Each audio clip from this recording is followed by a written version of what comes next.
Assalamualaikum warahmatullahi wabarakatuh. Kami dari kelompok 10 akan mempresentasikan tentang PBB dan BPH-TB. Dengan kelompok yang pertama Muhammad Riki Sunandar, yang kedua Muhammad Nizar Tito Mubarok, yang ketiga Muhammad Ulan Hafiz, yang keempat Muhammad Naufal Alatsari.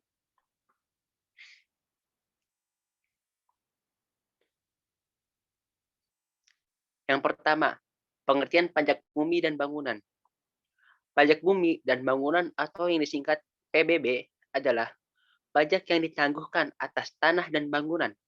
Pajak tersebut dikenakan karena adanya keuntungan atau kedudukan sosial ekonomi yang lebih baik karena hak atas tanah dan bangunan yang sudah ditempatinya. Jika dilihat dari sifatnya, pajak bumi dan bangunan merupakan pajak yang bersifat kebendaan, yang berarti besaran pajak terutang ditentukan dari keadaan objek, yaitu bumi atau bangunan. Sedangkan, keadaan subjek tidak ikut menentukan besarnya barang.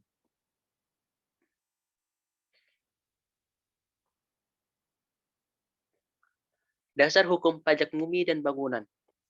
Pungutan atas PBB didasarkan pada Undang-Undang Nomor 12 Tahun 1985, sebagaimana telah diubah Undang-Undang Nomor 12 Tahun 1994 tentang pajak bumi dan bangunan. Kemudian, sejak berlakunya Undang-Undang Nomor 28 Tahun 2009 tentang pajak dan retribusi daerah, maka kewenangan dalam pemungutan pajak bumi dan bangunan sektor perdesaan dan perkotaan telah diserahkan oleh pemerintah kabupaten atau kota. Objek dan subjek pada bumi dan bangunan. Contoh objek bumi. Yang pertama, sawah, ladang, kebun, tanah, perkarangan, dan tambang. Yang kedua, contoh objek bangunan. Yang pertama, ada rumah, bangunan usaha, gedung bertingkat, pusat pembelanjaan, kolam renang, dan jalan tol. Contoh subjek. Subjek PBB sendiri adalah orang pribadi dan badan yang secara nyata memiliki hak atas bumi tersebut dan memperoleh manfaat atas bumi. Kemudian, memiliki bangunan, menguasai bangunan, dan memperoleh manfaat atas bangunan tersebut. Objek pajak yang tidak dikenakan pajak bumi dan bangunan. Yang pertama, digunakan semata-mata untuk melayani kepentingan umum di bidang ibadah, sosial, kesehatan, pendidikan, dan kebudayaan nasional yang tidak dimaksud untuk memperoleh keuntungan. Yang kedua, digunakan untuk kuburan, peninggalan purbakala, atau yang sejenis dengan itu. Yang ketiga, merupakan hutan lindung, hutan coka alam, hutan wisata, taman nasional, tanah pengembalaan yang dikuasai oleh desa, dan tanah negara yang belum dibebani suatu hak. Keempat, digunakan oleh perwakilan diplomatik, konsulat berdasarkan atas perlakuan timbal balik. Yang kelima, digunakan oleh badan atau perwakilan organisasi internasional yang ditentukan oleh Menteri Keuangan.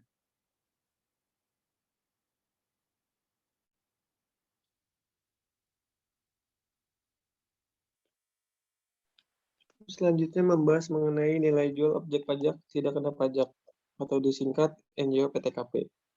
Nilai jual objek pajak tidak kena pajak adalah penjelasan besar nilai bumi dan bangunan tidak kena pajak diatur dalam Peraturan Menteri Keuangan PMK nomor 67-PMK.03-2021 tentang penyesuaian besar nilai jual objek pajak tidak kena pajak PBB.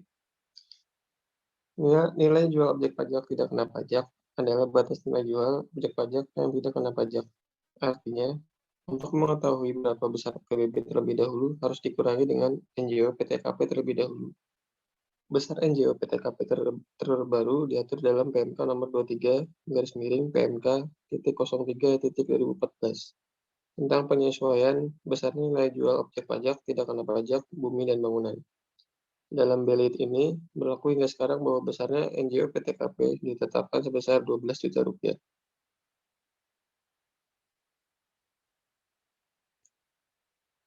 Kemudian ada tarif PBB dan rumus perhitungan pajak PBB. Yang pertama itu rumus NJKP, yaitu 40% dikali nilai jual objek pajak NJOP dikurangi NJOTKP. Yang kedua ada PBB, tarifnya itu 0,5% dikali nilai jual kena pajak. Dengan ketentuan 40% apabila lebih dari 1 miliar dan 20% apabila kurang dari 1 miliar.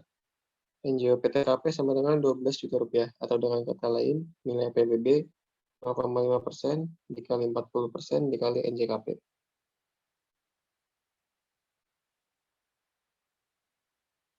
Kemudian ada cara menghitung pajak bumi dan bangunan. Ada contoh soal mengenai PT Surya memiliki lahan di daerah Jakarta dengan memiliki area tanah seluas 1.000 meter persegi, dengan luas bangunan 800 meter persegi. Diketahui, NJOP tanah per meter di daerah tersebut adalah 5 juta, dan harga bangunan per meter adalah 1 juta rupiah. Berikut adalah langkah-langkah cara menghitung PBB yang wajib dipahami perusahaan pemilik bumi dan bangunan. Yang pertama itu, hitung NJOP terlebih dahulu. Bumi dihitung dari 1.000 dikali 5 juta rupiah. Yang hasilnya adalah 5 miliar. Yang kedua itu bangunan 800 dikali 1 juta rupiah sama dengan 800 juta. 1.000 itu berasal dari area tanah, sedangkan 800-nya di luas bangunannya. Terus NJOP bumi dan bangunan, yang hasil tadi itu ditambah 5 miliar ditambah 800 juta rupiah. Jadi 5 miliar 800 juta rupiah. Langkah kedua, hitung NJKP-nya.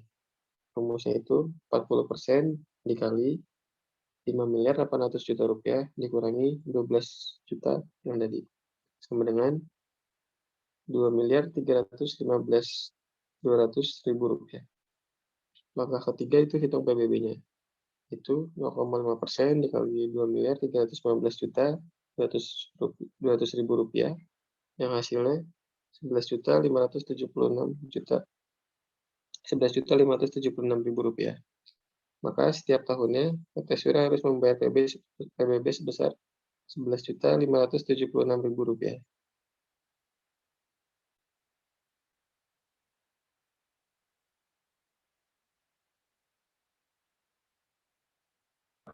Pengertian bea perolehan hak atas tanah dan bangunan. Bea perolehan hak atas tanah dan bangunan atau yang disingkat BPHTB adalah pajak yang dikenakan atas perolehan hak atas tanah dan atau bangunan. Yang selanjutnya disebut pajak. Pemindahan hak tersebut muncul akibat proses jual beli, tukar menukar, hibah, hibah wasiat, pemasukan dalam perseroan atau badan hukum lain. Pemisahan hak yang mengakibatkan peralihan, penunjukan pembeli dalam lelang, pelaksanaan putusan hakim yang mempunyai kekuatan hukum tetap, penggabungan usaha, peleburan usaha, serta pemekaran usaha atau hadiah. Dasar tanah dan bangunan. Dasar hukum BPHTB adalah Undang-Undang Nomor 21 Tahun 1997, sebagaimana telah diubah dengan Undang-Undang Nomor 20 Tahun 2000 tentang bea perolehan hak atas tanah dan bangunan. Objek dan subjek bea perolehan hak atas tanah dan bangunan. Yang menjadi objek BPHTB adalah perolehan hak atas tanah dan atau bangunan. Perolehan hak atas tanah dan atau bangunan tersebut meliputi 1. Pemindahan hak karena jual beli, tukar menukar, hibah, hibah wasiat, waris, pemasukan dalam perseroan atau badan hukum lainnya. Pemisahan hak yang mengakibatkan peralihan, penunjukan pembelian dalam lelang, pelaksanaan putusan hakim yang mempunyai kekuatan hukum tetap, penggabungan usaha, peleburan usaha, pemekaran usaha, dan hadiah. Yang kedua, pemberi hak baru karena kelanjutan pelepasan hak dan di luar pelepasan hak. Yang ketiga, jenis-jenis hak atas tanah yang perolehan haknya dikenakan BPHTB, yaitu hak milik, hak guna usaha, hak guna bangunan, hak pakai, hak milik atas satuan rumah susun, dan hak pengelolaan. Yang berikutnya yang menjadi subjek BPHTB adalah orang pribadi atau badan yang memperoleh hak atas tanah dan atau bangunan. Objek pajak yang tidak dikenakan bea perolehan hak atas tanah dan bangunan. Yang pertama ada objek yang diperoleh perwakilan diplomatik, konsulat berdasar azas perlakuan timbal balik. Yang kedua, objek yang diperoleh negara untuk penyelenggaraan pemerintahan dan atau untuk pelaksanaan pembangunan guna kepentingan umum. Yang ketiga, objek yang diperoleh badan atau perwakilan organisasi internasional yang ditetapkan dengan keputusan Menteri Keuangan dengan syarat tidak menjalankan usaha atau kegiatan lain di luar fungsi dan tugasnya. Yang keempat, objek yang diperoleh orang pribadi atau badan karena konversi hak atau karena perbuatan hukum lain dengan tidak adanya perubahan nama. Yang kelima, objek yang diperoleh orang pribadi atau badan karena wakaf. Dan yang terakhir, objek yang diperoleh orang pribadi atau badan karena kepentingan ibadah.